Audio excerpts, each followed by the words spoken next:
Holy silver dollar pancake, Batman! Tiki here, and I've been watching through each and every episode of Batman the Animated Series for the first time, and at last I have finally gotten to Season 3. That's right, folks. Long ago, I made a vow to educate Tiki in the ways of Batman the Animated Series, serving as his spirit guide to Gotham in a way. Tonight we're talking about Part 2 of Shadow of the Bat. Alright, Dragon, just diving right into it.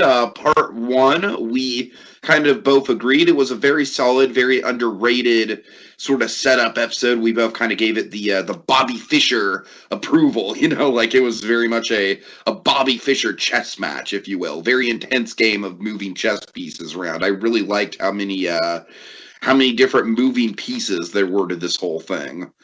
So, going into Part 2, I think Part 2 is good. I think it's got a lot of solid Batgirl stuff, a lot of good. I do like the dynamics with Batgirl and Robin, especially. We'll get to that. But I will admit, Dragon, I don't think you're wrong, per se, when you say that Part 1 is probably a little bit more compelling. It's got more atmosphere, more intense storytelling setup. But I do like Part 2 quite a bit, too, so... Yeah. All right. Well, okay. So pretty much all the credits on this are pretty much the same, as you can probably guess. Not always the case, but in most cases they like to keep the crew consistent on the two-parters. But let me I'll try to breeze past this a little quicker. So, folks who've seen the first part, which ideally, why do they watch the second part without watching the first part? Is my question. Maybe they like the second part better. So I'm just going to say it for posterity's sake. All the same with the contextualization of things here. Okay. So this was directed by Frank Parr, who did Birds of a Feather, and another Two-Face-centric episode, Strange Secret of Bruce Wayne. More like Two-Face featured within an ensemble, put it properly. It was written by Bryony Stephens, who did The Heart of Steel, which introduced Barbara Gordon in the first place. Studio, we have a combination of studio here, where the main studio was Dong Yang. Again, when Spectrum's away, Dong Yang will play. But oh my God, look at this! Spectrum came to play. Oh my God! Yeah, after all, Spectrum. It's like you thought Spectrum was homesick, but it got on the galoshes and it got on the field. It got on the plane. It got on the plane, kids. It got on the plane. No, so Dong Yang, of course, just give you the whole two-parter thing. Two-Face Part 2, again, another second part, and a Two-Face episode. They did the animation on that, and almost got him. Again, a little Two-Face connectivity there. And doing the layout, Spectrum, again, like the A studio, like the best possible studio you could ever have on Batman. A studio so good they went out of business because they put so much quality in their animation. That's a markedly good studio, folks. They did another kind of tale of corruption setup with Vendetta, and also The Grey Ghost. Just give you a little taste of what they've done. And again, last time we had an arrangement like this was Mask of the Phantasm, where Dong Yang essentially did the animation and the layouts and the kind of the Spectrum charm of the whole piece.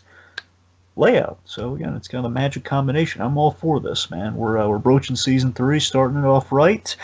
The only thing I'm going to note here before we go on, because I kind of said my piece on the Batgirl of it all last episode. The only two notes I want to make here is that this is the penultimate two-parter of the whole of Batman the Animated Series. As in, we only have one two-parter left, which is coming up real soon. That two-parter's coming up pretty soon, right? It is. Like after the next episode, we're going to get the two-parter, and it's one of my favorite. I mean, it's next to Two-Face. Next Two-Face, I think it's the best two-parter we ever got in Batman. I really love it, so I'm looking forward to it. It adapts one of the great stories in all of Batman. I'm really eager to get to it. Anyway. Nice. So part of they're saving the best for last, but this ain't no slouch either, folks. This is a good one. It's also interesting if you look, we get at least two-part. There's a tongue twister for. We get essentially two-parters per season of Batman. If you really look at it, not counting the fourth season, not counting the revamp. All right. So all that said, let's just dive into it. Okay, so we start at the Batcave where Alfred and Robin are trying to sort of determine what happened to Bruce, what's up with everything. Robin is going to start with Gil, because, of course, Gil is suspicious for having ducked first before the gunshots in the first episode. Yeah. So Robin, he's getting on the bat cycle. He's going out, and he is staking out Gil Mason's apartment, kind of adjacent to on an adjacent rooftop. But he is then joined by Batgirl. Little note about Batgirl. I didn't mention the last episode because she's kind of suited up at the very end of things. But now we're starting things off with Batgirl. If I'm right, the suit that Batgirl's wearing right now is actually not a nod specifically to the comics. It's a nod to the Filmation Batman, the other animated Batman. See, Batgirl was introduced in kind of the black suit with the yellow bat on it, which she gets when we get to season 4. We get the Terra Strong Batgirl, and that's kind of like that's classically what she usually looks like. Really, it's a good looking suit. But this whole like the gray outfit with kind of like the blue motif and kind of like kind of matching gloves and boots, that whole thing, very Filmation inspired. It's kind of the kind of the lackluster animated Batman.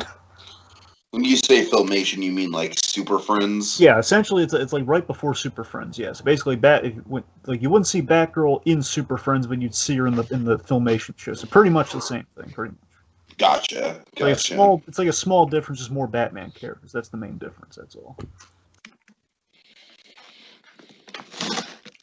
All right. Anyway, so a little aside. Point being, the two are on the rooftop and they have a little scuffle. You take the little scuffle. Yeah, I do like this little scuffle, it's just like very much kind of a quick little skirmish there, and then Robin just looks at her like, you again? Listen, under different circumstances, this could be a lot of fun, but I've got a job to do. And then, of course, Babs just like, don't flatter yourself. So Robin's calling out the fact that she's an amateur. She says, I may not have a diploma for crime fighting school, but I can do fine on my own, thanks. So Robin just very frustrated, just like, oh my god, like this girl's gonna ruin everything. Well, maybe not that. He maybe not that dramatic, but he's like, what are you doing here? Anyways, so Gil gets a phone call, Dragon, and one of your favorite gadgets comes out to play. Look, I don't want to be.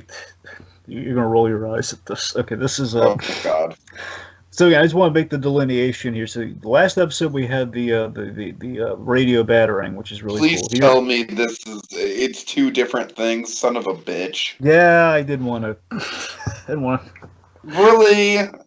Yeah. They're so similar. No, they're not at all, really. Not similar in the slightest, if you really look at it. I mean, I don't know what sorry, it doesn't matter. Point being, it's this is the listening device. It's just the bat listening device. Okay, listening device, communication device. They're bullshit. They're not similar at all. No, don't give me that. Don't make me out like I'm a crazy person. One is a batarang. This is a listening device shaped like a bat. That's the difference. All right. Anyways, believe me, if you're going to ask anybody about the delineation between the gadgets, I mean, I'm just saying. All right. You just don't have to call me out on it so publicly. Anyways, I'm sorry. Okay, I tried to. You wanted to dig in, we dug in. I'm sorry. Okay, the point being, he's using like the little listening device launcher. That's the really cool thing about this. He shoots the little listening device cross there, so he's listening on the conversation again. He was listening to Gordon in prison. Like Gordon was in jail, and he was listening to him in jail. How is that different? He's talking to Gordon in jail. That's the difference. Radio 2-way, listening device 1-way. That's the difference. Okay, you don't have to make me out to be an idiot, though. I'm sorry. I tried to let it lie. You keep bringing it up. No. I'm sorry. I'm just saying it's not cool for you to be like, oh, it's not different at all. When it's like really, it really is. Just it's very similar, Dragon. I don't mean to harp on this, but like I don't like the attitude. It's very similar. All right. All right. Like Anyway, sorry. It's just. I don't know, man. I know you're the expert on the gadgets here, but give me some credit. Again, listening device versus a radio. That's a different. Look, let's move on. Yeah, but you don't have to be like, oh, you're so wrong about it. You're an idiot about it. You don't have to have an attitude about it. Well, I'm sorry if it came across that way. Okay, I apologize. All right. Anyways, okay, so anyway. So point being, while he's listening in the thing, she is again using her own kind of assortment. She watches with the binoculars. She picks up a visual clue. Essentially, they arrive at the same information in a differing way, which is kind of cool. So, using her own kind of amateurish skills, kind of gets her far. Again, the clever girl from Heart of Steel at play. So let's see. So anyway, so point being, they learn about the meeting place. Basically, he gets a call from Two-Face saying they wants to meet at the South Gotham subway, the Riverside entrance. Mhm. So then we have some really cutesy animation here. Oh, this is like the cutesiest Batgirl animation. So she's playing coy with Robin here. A lot of fun animation. I love that we have the built-in kind of the eyes of the mask, because we see her eyes versus kind of the classic white slits that we get with Batman and Robin. So we get a lot of expressions that we can play with her. I think that shines kind of the best it does than a lot of the series here, where you get to really see her just kind of play around with the kind of the expressions here, where she's she's playing coy, like, hey, okay, we'll run along here, okay, and before she gets all antsy and just kind of bites his house, says, okay, says, wait, what? What else can I do? You told me to go home. I'm gonna go home. He says, oh, you got some sense after all. And this is what I'm talking about in the first part. We're like, yeah, we kind of, as she points out here, nice guy, kind of a little gullible though. Yeah, just a little bit. It's funny because, like I said, it's Robin very much is kind of getting the Boy Scout treatment this episode, much like how Adam West Batman maybe would have gotten in that show. Yeah. All right, so let's see. So then Robin's off in the Bat Cycle, and Batgirl again doesn't quite have a Bat Cycle yet. So she, which again famously she does. It's kind of a fun '60s show. Like the most famous thing about Batgirl from the '60s shows, like you knew it was a Batgirl episode when she hopped on her motorcycle in the opening credits in the opening animation. Oh, nice. So here we kind of reversed it.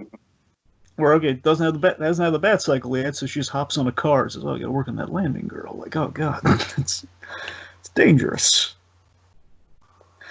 Anyway, so we're at the abandoned subway station, which is, again, awesome, like, dystopian kind of locations in Gotham. We have, like, a rundown subway station. It looks really cool.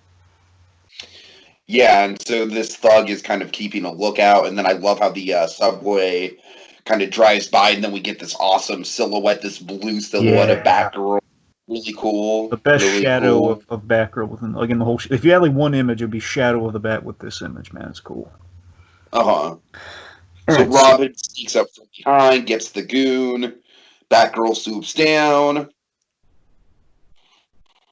Yes, and again, Batgirl again making some initial mistakes here, which again, well, a lot of it's her first time in the suit. I wouldn't fault her for it, and like she's kind of drawing some attention. Where thankfully Robin was there to take down the thugs. So otherwise she would have been caught and possibly possibly kind of like turned into Swiss cheese for all we know.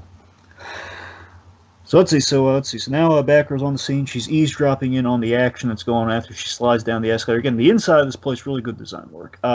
Two-Face, he's brought down Gil to see if he can ID Malone so they can know how far, how bad things are in terms of them people being on to him. Gil has no idea. Robin's taking down men one by one throughout the scene here, like tying them up, which is going to be important in a second. Gil is starting to get peeved, and he's starting to get peeved, saying, well, you brought me all the way down here just to make an ID on some 2-bit hood, and then Two-Face, oh boy, he puts him in his place big time. Two-Face, one of my favorite things about Two-Face, we don't see all that often, the animated series that so well, I love Two-Face's big claim to fame, is that Big Bad Harv is a really angry, really volatile side of him.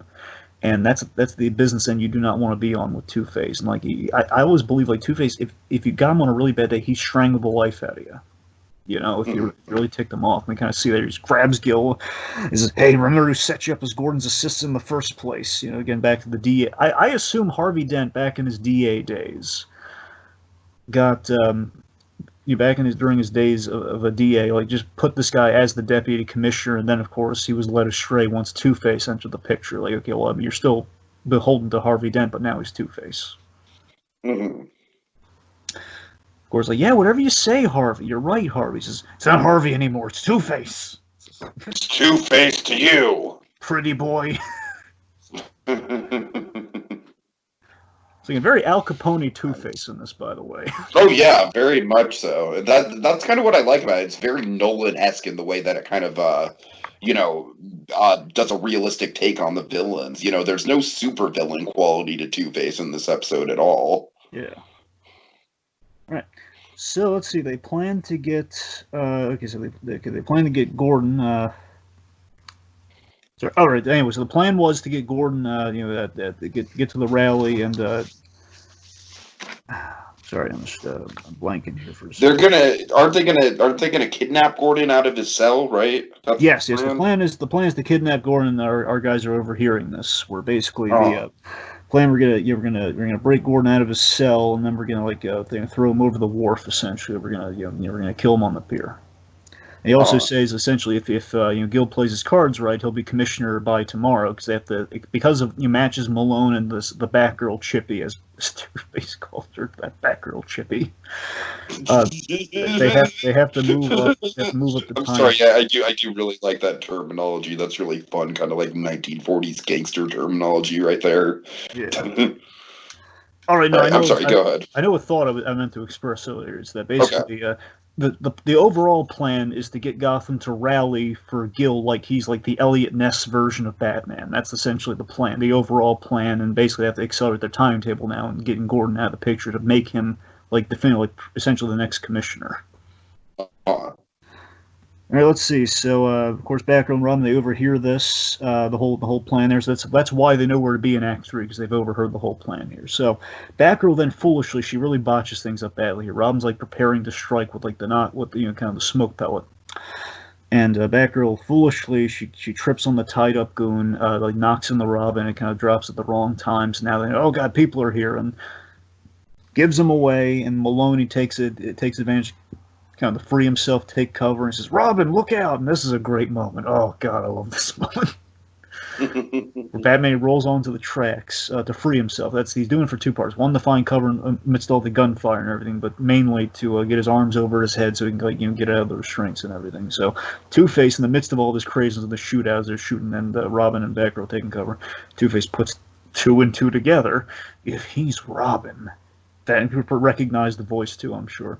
If it's Robin, that makes you. And this is an act break, kids, with a Tommy gun versus the act break with a Tommy gun. Oh my God! Yeah, no kidding, Jesus. Or Two-Face again. But once again, still pretty stormtrooper heavy though, Dragon. Well, again, he's like under the metal, so he actually. Yeah, I know, but still, he's unloading the Tommy gun, though. I mean, you got to think one of those bullets is going to ricochet, Dragon. Okay, that's a fair point. Yeah, I'm just saying, ricochets happens. My point is, it's staged a lot cooler, and there's at least a lot. You're right. I think it's just more hot-tempered Two-Face, but you're right. Okay. I'm not saying it's not cool. I'm just saying, it's still got the stormtrooper logic. Anyway, so it's really, really great cut here where basically Two-Face, then he's just shooting the Tommy with the lighting on his face from like all the bullets going. Oh, it's so cool. And we see like him missing matches Malone. Basically, Two-Face, before he can like go down there and probably finish things off, he's on a time crunch, and like Gil's like, "We gotta go, Two-Face," and they have to leave. And as they leave, Mad Dog with his buck teeth, he pulls out these grenades. He pulls the pins with his teeth, and he tosses them in the subway. Basically, kind of traps him in there and hopefully blows him up. Being the idea. Mm-hmm. All right, let's see. So the entrance is completely gone. They're all trapped in there. Robin, he's rightfully asking, whose side are you on? But again, Batgirl, she's really humble. She cops like, yeah, I screwed up, guys. I don't know. And then Batman's interjecting. You're like, oh, I'm sorry. You want to taste some of this? Yeah, sure. So basically, Batman comes and he's just like, God, I'm sorry, I don't have exact lines here. Robin, I see you brought a date. That's what I'm talking about, like. And then I love how he's still got the mustache, and so Robin gives Bruce his costume. I love how Batgirl's kind of like leaning in, and Bruce is just like, "Do you mind?" Yeah. Of course we're blushing. Right. That's what I'm talking about. The expressions of Batgirl. It's kind of funny. Oh yeah, a lot of fun. All right. Meanwhile, Gil and Two-Face are kind of talking over the what to do about the Batgirl. Two-Face says the explosion probably took care of them, but just in case, he's got a fail-safe in mind. What's that fail-safe, Dragon? Fail-safe is he has an explosion rig to flood the place just in case. Basically, in a pinch to get rid of evidence, any interlopers. That's kind of the idea there. Basically, he has a bomb. Basically, because it's by the river. It's like it's kind of a subway station by a river. And basically, Yes. A subway station down by the river. Sorry. So he blows that. He hits his little contingency, blows that, and it's just slowly but surely flooding in.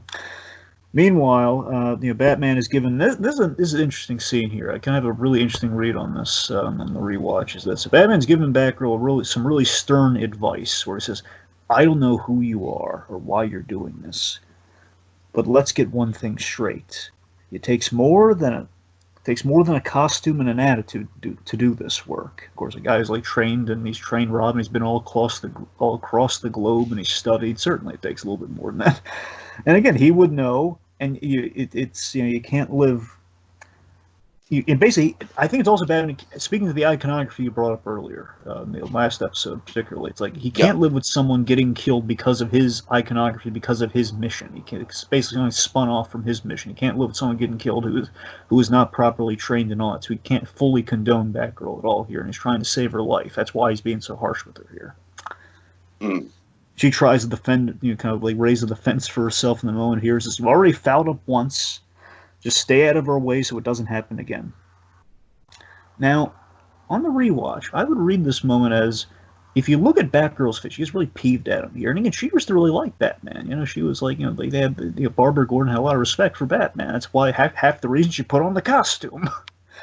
And I would make the case that this is where the crusade forms beyond the temporary necessity if she built a batsuit just for the rally and kind of the situation at hand right now. She may never have put it on again, but I like to think this moment kind of sparks a little bit of something in her. Sparks I'm gonna keep going at this. I'm gonna try to prove him wrong in the grand scheme, perhaps. I don't know.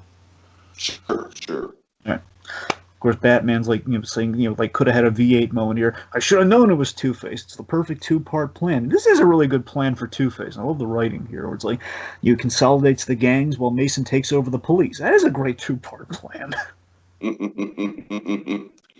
Yeah, I do just really like the whole idea of just Two-Face having to do two parts of it. Just the two-part plan. That's fun. There's always a line of how dual punny do we get with Two-Face? And I feel Damager so far always had a great kind of line with it here, where we've had coins, we've had they kind of all the kind of the club names for Rupert Thorne way back in the two-parter and stuff like this, where you're going to earn double and the two-part plan, kind of Dark Knight Returns, kind of the two getaway cars, that sort of stuff. Anyway, of course, the coin, he warns Batgirl's asking. The commissioner, you don't think he's gonna? You saw the coin. It's judge, jury, and execution, which means Jim Gordon is in big trouble. Mm-hmm. All right. So what happens? So then, let's see. Then is this when we get to the big flood? Yes. Did we already pass the flood? No, the tunnels start the flood. They're looking through the tunnel, then water comes sweeping in. Yeah, water comes sweeping in. Robin gets washed away by the waves. Batgirl acts fast on her feet, grabs a rope or whatever it is. Dragon, it's some sort of rope, right? Yeah, he's there's some rope around him that you brought. Yeah. And then Batman and Batgirl help hoist Robin up. Robin's like, "Oh, there might be some hope for you and this family after all," or something to that extent. I love that there's some believable credit built up for Batman and Robin that kind of change their minds on her through the course when she's doing stuff like this. She really proves herself in part 2 here. And then, wham bam, thank you, ma'am. Huge wave of water hits him, sends him just careening into the sewers. Yeah. Let's see. The wall collapses and washes them there, and they're using the. Oh yeah. So here's what happens. So I'm sorry specifically. They are washed up, right? They kind of washed into in the middle of things there. It's not looking good. Then Batman uses the grappling gun. He puts some plastique on it, some plastic explosive on the top. It looks like kind of like that's really cool. That's a really good move. And I love how we're kind of addressing there's only a limited number of grappling guns that Batman has. So he uses the grappling gun to blow the roof, which now means he's kind of lacking a grappling gun right now. At least he's kind of lacking the head on the grappling gun. So thankfully, Robin has a spare. Always use a spare. You always bring a spare. So then he basically use that to get Batgirl out of there. Get kind of the interloper out. Then they'll get out. Being the heroic guys they are there. Robin again showing a little bit of trust, a little bit of reciprocation. Gives her a couple batarangs just in case something unfriendly is waiting for him up there. Again, like the first kind of passing of a torch through passing of a batarang, so to speak. Here's some of the it's like it's kind of a mean Joe Green. Like, here's some of the professionals use, kid. There you go. So Batgirl escapes, which is important. She then relowers the grappling gun so they can get out. But before they can push the little red button on the side, wall collapses, washes Batman and Robin away before they can use it, which means Batgirl is on her own. Oh yeah. Meanwhile. Right, let's see. So It's lunchtime. But Jim, it's lunch. Literally. Oh, I don't think that quote's been any more appropriate. So, Remind me to do something about the food in here if I ever get reinstated, Bullock.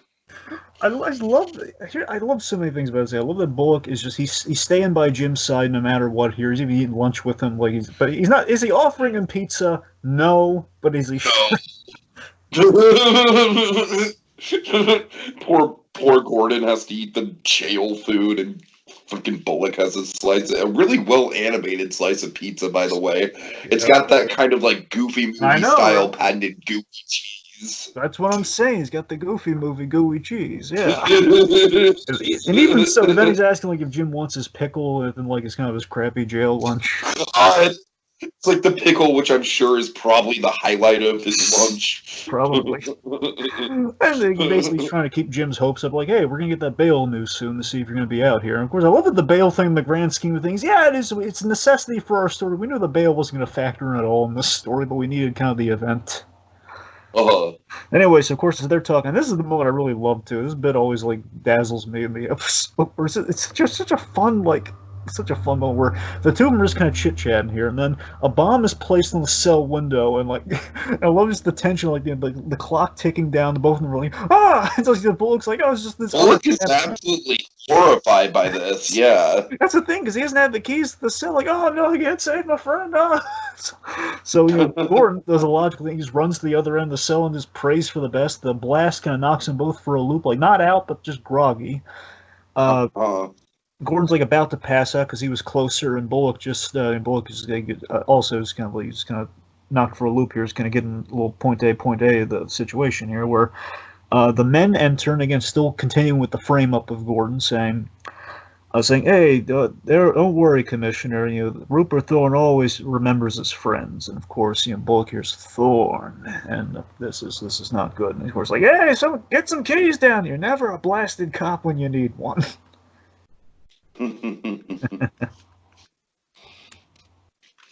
Right, so plan to eliminate Gordon is being put into motion, which is not good. So back to the other thing that's not good: floods.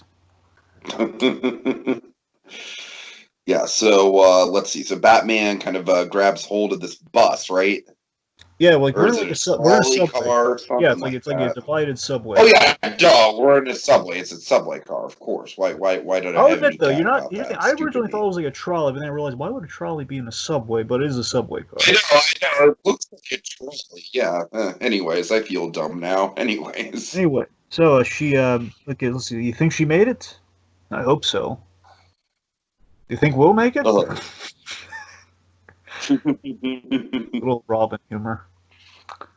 Yeah, and the animation in this is pretty intense. The bus is filling up pretty quickly, through the windows. Yeah, there's a really. All right. Meanwhile, we come back. Sorry, go ahead. I'm sorry. So you're right. With the next scene though, there's a really understated moment with Bullock. Yeah. I really want to highlight here. So again, I completely forgot about the scene. Bullock's accosted by the press. And like they want to, what do you think about Gordon's innocent now? He broke out. He mentioned Rupert Thorne and everything, didn't he? It's been really kind of pressy like that.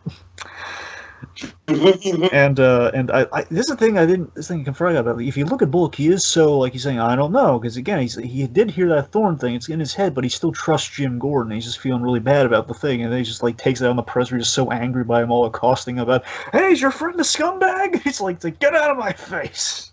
Yeah. Really good moment for Bullock right there, for sure. Yeah. All right. Phone call. Right. So Barbara's she's trying to warn the police department about Gordon being in danger. I'm sorry, Dragon. I don't have word for word on this. I'm sorry. Well, no, it's fine. It's basically logically Batgirl. She tries to tip off the GCPD, and again, like how we're kind of checking off our story boxes here. We're okay. Well, logically, she can't be there. She's going to say, "Hey, look, Gordon's about to be broken out. We got to stop the whole bad guy's plan right now." And this, no, of course, we have story has to interject here. Well, no, the phone lines were damaged in the explosion. I can't. I can't understand. He was kind of like a. Oh yeah, right. Just think that he thinks that she's a reporter who wants to know about the breakouts, and so he mentions the breakout. You want to know about Gordon's breakout? You have to come down here yourself. And of course, like escape, like breakout, and of course, like Batgirl now she knows where it's going to end on the wharf, so she now knows where to go. So that's kind of fills in the Act 3 set piece. Yeah. Okay. Meanwhile, back on the sunken subway car. Yes. Let's see. So Bruce has an idea. He dives down, and let's see. He's going into. Basically, he just opens the door, right? He kind of pries open the door. Well, no, it's a runaway railway where basically he hits he basically unlatches the brake or something, and basically they ride. Oh yeah, hopefully to an escape. And hopefully they build momentum and kind of go to an escape down the line. And then Robin's like, "Well, what's the plan? We'll find out when we get there." That's clever. I'm sorry, Dragon. I saw him pull a latch, and I was like, "Oh, that must be opening a door." No, clearly it's not opening a door. Anyways, I'm dumb. I should have taken better notes. Anyways, hey, so they crash. So the subway. God, sorry. Crashes through the hole. They get out of the subway car right in the nick of time, right as it's about to fall off the falls. Yeah, I love the makeshift grappling hook here, where he breaks off the handle and kind of because again they're lacking grappling hook, which is why they're in this mess in the first place. So he breaks off the handle, ties it to the bat rope, and he kind of tosses it. And they get there right before the car falls, and of course Robin comes in with the funnies as he tends to do, and the subway's getting more dangerous every day. You're not wrong, Robin. Is it that bad that it's like drowning in a subway? Well, I mean, with the Voldemort of it all. Oh, Dragon. Right, yeah. Sorry, you're right. Yeah, you're right. That is more dangerous every day when you put it like that. Okay, so okay, let's see. I mean, I'll put it this way: I haven't taken the bus since everything started. Okay, well now they're heading down to the Bay Shore wharf. I keep thinking of the Freakazoid line. There's no wharf. God. We don't have a wharf. It's like, shh. I love that. Anyway, sorry. Every time I hear wharf, I think of that Freakazoid joke. Anyway, so they're down the wharf. Essentially, it's like the dock. That's what a wharf is, in case kids are wondering. So, let's see. So thankfully, Robin hopes it's a good thing it's not far, because I hate wet shoes. Now he's just running a little gag with again. Oh, I can relate. Yeah. Okay, so now I can never make out what exactly this place is, because basically there's like Silver Dollar. It's like a manufacturer or a warehouse or something on the wharf. I don't know. I don't know if it's like a brand thing or it's just a place called Silver Dollar. I don't know. It's cool looking, so I like it. It's by the docks for kind of the staging of everything here. Perfect set piece for a Two-Face, and definitely has a big payoff. So. All right, of course, now, this is a scene I forgot how great this scene was on the rewatch. Gil, it's basically they're about to ice Jim Gordon here, and it's just, nothing personal, Jim. As a matter of fact, is Gil just trying to win back points with Jim Gordon here. It's like, yeah, I took your job, but, we're still buddies, right? Nothing personal, Jim. Matter of fact, I respect you. And the idea I think that he's trying to get across here is that it's the next generation of kind of law in Gotham will be of compromise and corruption. Where I am a lawman, but to make a difference, you got to be corrupt, but you never were. Sure. All right, so without you, I'll be mayor inside of a year. Mm-hmm. And then Gordon says, Bob Hastings here's getting so irate with him. Says, "You're sick, Gil. Sicker than him. At least I can see his bad side." That's a good line.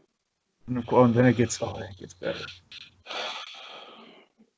It's just like, at least you won't have to worry about Barbara. And then, she's very fond of me, and like, oh God. And this is the thing that struck me, man, where it's like, you see the horrified look on Gordon's face. The horrified look on his face, and we have, that part one line, that line in part one about you two be a good match together. And it's the idea that Gordon's like he's hoisted on his own petard here of like oh yeah the line that he said about these two crazy kids like going to be the greatest. Like after you're gone, I'm going to use that relationship in that you were touting about. I'm going to use that to screw you in the end. It's like oh god, it feels so bad. Almost like a killing joke moment of rage on his face. You piece of scum!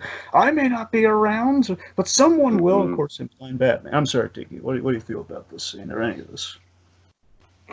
Man, I don't know. I feel like I'm kind of off my game, man. You're kind of talking circles around me here. And I didn't take very good notes either, so I'm sorry. I'm not keeping up here. Yeah.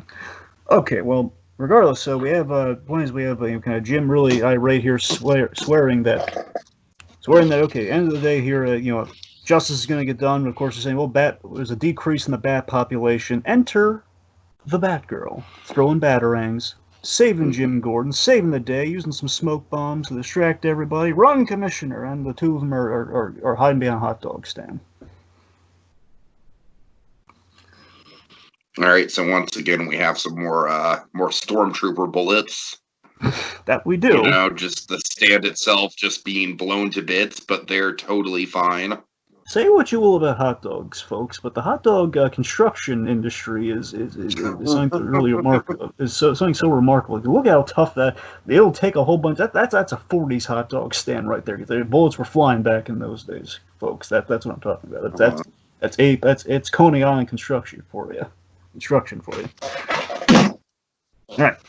Yeah. So we have like a meeting between the first meeting between Batgirl and Gordon here. It says Batgirl, I presume, and like I'll get you out of here somehow. It's not looking good because again that hot dog cart's only gonna stand for so long. So Batman and Robin, they make an entrance. Really cool shot as they drop down there. It says, I like the shadow. Yeah. Yeah, and then Robin has like this moment too where she says, "You miss me," and they have this happy-go-lucky moment for the two of them. Mm-hmm. I don't know if you caught this. This cracks me up. They have like this dual happy Gordon moment where again Batgirl's really happy, and then she says, says to Gordon, "I think you're safe now." And there's this shot that is hysterical where he's a little off model, but it's funny. It's where he's just. I don't know if he's even off model. It's like super. You never see Gordon happy if you ever look in the animated series. He's never like truly happy, or his eyes like they lost some lines in the eyes, and he's smiling, which Gordon rarely has like a big smile. Like this just looks so cartoonishly happy, and it's just really funny. Mm-hmm. Anyway, okay, so basically we're in kind of the midst of the climax here. Batman he pulls an 89 by kicking kind of the martial artist of the thugs here, which is not really a martial artist at all. Just like kicks him in the face, knocks out the other guy, flips Mad Dog. Robin bolas the Tommy gun away from the guy and tosses him into the water. Then it's kind of fisticuffs, man. It's Batman versus Two-Face. He rushes to and they fight. Yes, fight, absolutely, sir. So, Two-Face, again, his anger is kind of giving him an edge here. He's like headbutting Batman. He's trying to get away. Batgirl goes after the fleeing Mason, fleeing Gil Mason in a boat. It's going to lead to a big, sudden boat chase. Batman tosses a batarang at the $silver logo, which then leads to a really awesome comeuppance for Two-Face. Yes. Oh god, Two-Face basically gets flattened like a pancake dragon, essentially. Oh god, it's like a coin. As Gordon says, never seen a coin flip Two-Face. Because he literally flips end over end, and then the coin lands on him, and it's like the Here's the thing: is it never occurred. I don't know because it's been so long, and sometimes you watch him out of sequence. But it's like you never remember. Like, oh my god, it's the perfect. It's so symmetrical with the almost got him Fable. Tried to kill Batman with a giant coin. Two-Face defeated with a giant coin falling on him. It's all cyclical, kids. It all comes around. So now Batgirl's on her own. So, Two-Face's dispatch, and when that coin falls on him, he really gets like, "Ooh, man, that still hurts when that coin falls on him every time." The sound design too. I know, right? All right, so yeah, Babs has got up to Gil on the boat, kicks the gun out of his hand. Awesome stuff. Now let's see who you really are, unmasked, sir. Barbara, I didn't know it was you. She just says very snidely, "Would it have made a difference, Gil?" And I don't think it would have. It's a really good line. So she kicks him really hard, and the idea kicks him really hard. He hits his head. That's going to be an important detail. Hits his head really hard. She then saves Gil at the last second, even though she doesn't want to. Mark of a hero right there. Says, "Man, I should leave you here for all the bad stuff you've done." But she saves his bacon before the boat crashes into the Lady Gotham statue. Then we have a little wrap-up epilogue. All right, so basically the press, a little wrap-up here, quite simple. The press is asking Jim, what's we kind of little exposition here. It's like, hey, is Mason still in a coma? Which they don't really address even the animated comics, where it's like you never know what the deal with Mason was. I don't know if he's still in a coma or if he just had amnesia when he woke up. If it's like a Harry Osborn, I have no idea. Right. I have written down in my notes. I know that face. Or basically, it's like they had a really good one-off character, and it's like, well, we don't want to bring him back, and we can't have him know who Batgirl is, so we kind of coma. I mean, we have to show at the very least they showed the danger of having. And so, therefore, the mention of Armin Tamzarian will be punishable by death. Armin Tamzarian, fake Principal Skinner from The Simpsons. Oh, that's literally the way they wrote it. That's literally the way. That's literally the way they wrote fake Seymour Skinner out of The Simpsons. Was that they had anyone who mentioned Armin Tamzarian would be flogged to death. I know about the fake Skinner thing. I keep forgetting what that guy's name was. That's Armin Tamzarian. Gotcha. Yeah. Okay. Good. That's a good pull. I respect that pull. Anyway. So sorry, that's on me. Sorry.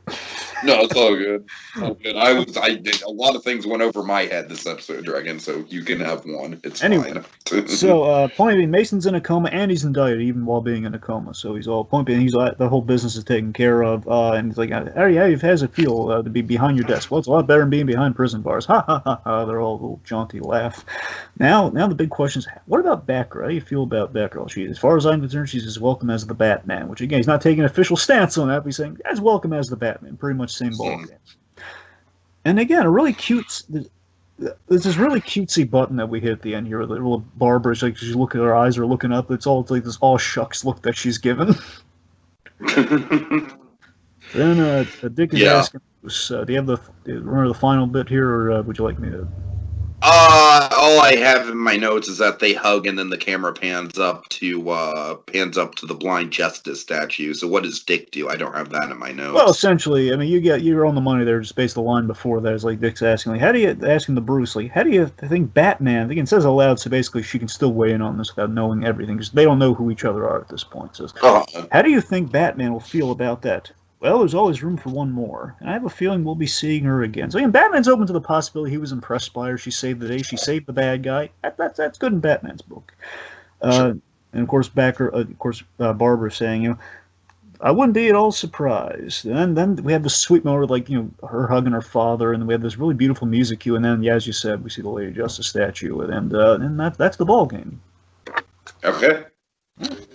All right, Dragon, so final thoughts. Honestly, I gotta tell you, man, like, going through this one again, I don't think it's nearly as good as the first part.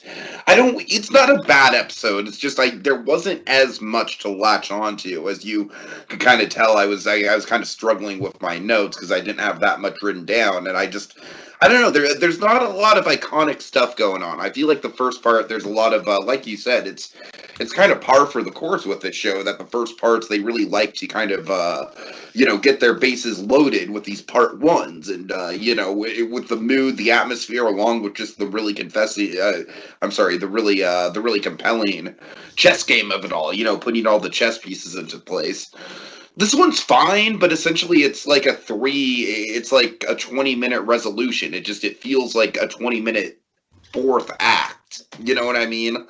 It doesn't have the plot intricacies that the first part does. Yeah. I hear you. I do on that. And yeah, absolutely. So for me, my final thoughts would be, not only is an action-packed conclusion, but on the side, it's kind of a nice Two-Face follow-up, which you kind of forget about, because you're kind of locked into the Batgirl of it all, and kind of the setup of like who the mystery man is. But again, this is a good Two-Face follow-up. With the plotting of it all, that again feeds into the first part a lot too, and we kind of see follow through here. it's really it's really unsung, the quality, like in terms of plotting, what we're doing with the episode as a whole, and again very more intricately done in the first part. I don't want to ape what you said here. I'm just going to get back to my finality here. Is that I love how we don't glaze over the genesis of Batgirl. I love that we don't just glaze over it, which basically the genesis of Batgirl for this show is like it's Barbara as kind of a middle ground between her father and Batman. That's kind of what Batgirl is. She's kind of like the in between of these two characters. It's like, and if you look at the mission of it all here, of course, Batman classically, Batman and Robin against kind of avenging the spirits of your parents to an extent. Like Batgirl is in formation is not about the loss of a parent that drives her, but a child fighting to save their parents and honoring what they stand for, kind of in perpetuity. So again, kind of standing for the law and order that her father represents, and kind of using Batman as the tool, as the icon to kind of make that happen. So it's a superb climax. Again, not as eye catching as part one, but it's a nice way to start off season 3. Mm-hmm. Yeah. All right, Dragon, give us a doja. Tell us what's coming up next. A penguin who flies now. A hero. They fly now? Mm-hmm. A hero blinded. What's a bat to do? Can Batman regain a stolen military helicopter and his sight? Or will Matt Murdock sue? Tune in next time to find out. Same animated bat time, same animated Bat place. On the next visit to the animated Batcave with Blind as a bat. We have the cops when you need them.